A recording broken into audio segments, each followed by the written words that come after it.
अब बात होगी केस 4 की, immovable property. Immovable property transfer की है विदाउट कंसिडरेशन। हाँ जी, क्या ट्रांसफर किया है? Immovable property without consideration. इस केस में देखते हैं कौन कौन से केस 4 में क्या होगा। इफ, पहले टेक्स्ट देखेंगे सर, टेक्स्ट क्या है?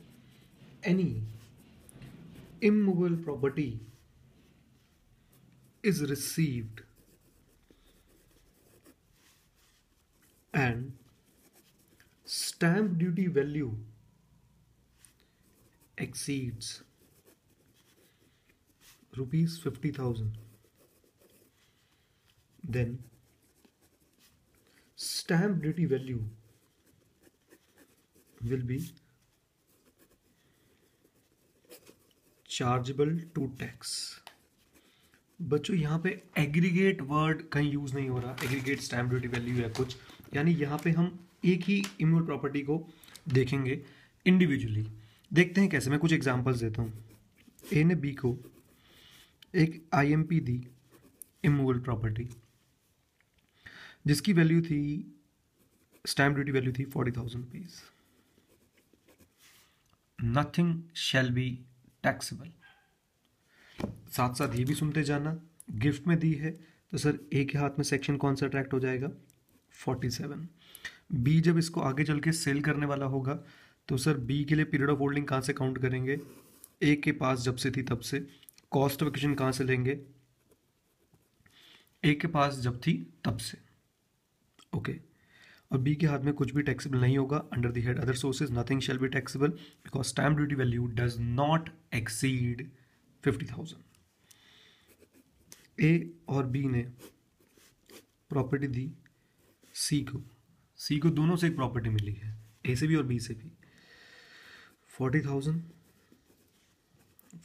इसकी भी स्टैम्प ड्यूटी वैल्यू है और इसकी भी स्टैम्प ड्यूटी वैल्यू है।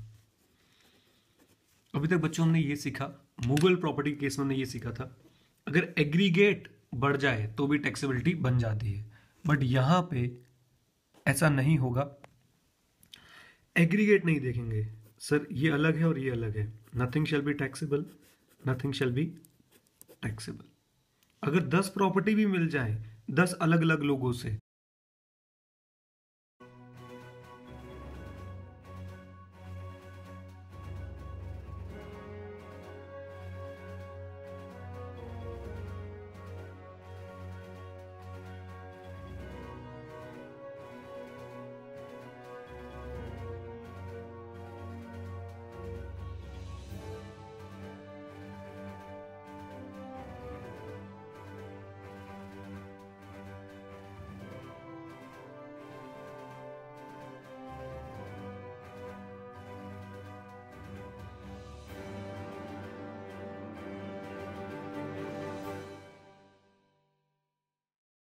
और किसी की भी वैल्यू, स्टैम्प ड्यूटी वैल्यू जो है 50,000 से ऊपर नहीं जा रही तो nothing shall be taxable.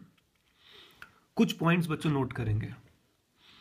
Sir ए के और बी के हाथ में क्या होगा? सेक्शन 47 अट्रैक्ट हो जाएगा। क्यों? गिफ्ट दिया है। और सर जब गिफ्ट होता है तो नथिंग शैल बी, यहाँ पे ए और बी के हाथ में कैपिटल गेन कंप्यूट नहीं होगा क्योंकि 47 अट्रैक्ट हो रहा है, इसलिए 45(1) यानी charging section of capital gain will not be attracted. Okay, इससे पहले और क्या है सर, सी जब इसको आगे सेल करेगा तो सी के हाथ में कॉस्ट ऑफ एक्विजिशन क्या लोगे? जो ए के हाथ में होगी और जो बी के हाथ में होगी। पीरियड ऑफ होल्डिंग कहाँ से काउंट करोगे? सर जब ए ने खरीदा था तब से, जब बी ने खरीदा था तब से। ओके, फॉर एग्जाम्पल मैं आपके लिए एक एग्जाम्पल भी कर देता हूँ, जल्दी से देखना। सपोज ए ने ये प्रॉपर्टी 1981 में खरीदी होती 1,000 रुपये की।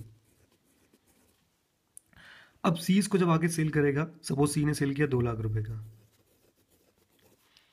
तो सर हम क्या करने वाले हैं, सी का फुल वैल्यू ऑफ कंसिडरेशन हो गया 2 लाख, कॉस्ट ऑफ एक्विजिशन कितनी हो जाएगी? 1,000 ए वाली। पीरियड ऑफ होल्डिंग कहाँ से हो जाएगा? 1981 से। ये गिफ्ट कब मिला था ये रेलेवेंट नहीं रहेगा, सेक्शन 47 की बच्चों ये सारी इंप्लीकेशन आ रही हैं इसके अंदर। तो ये बच्चों ने केस कवर किया कि जब गिफ्ट ऑफ प्रॉपर्टी मिलेगा, इमूवेबल प्रॉपर्टी, और स्टैम्प ड्यूटी वैल्यू 50,000 से ऊपर नहीं जा रही।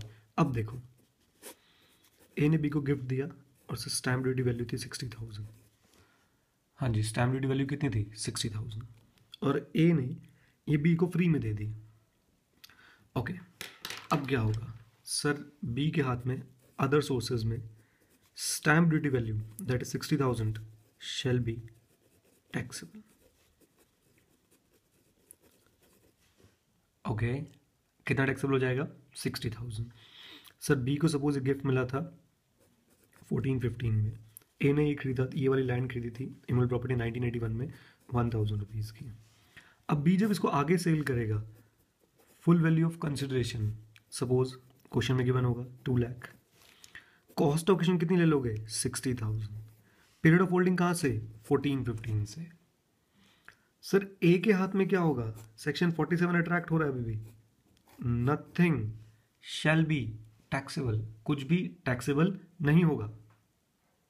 हाँ जी, नथिंग शैल बी टैक्सेबल, क्योंकि कौन सा सेक्शन अट्रैक्ट हो गया? सेक्शन 47।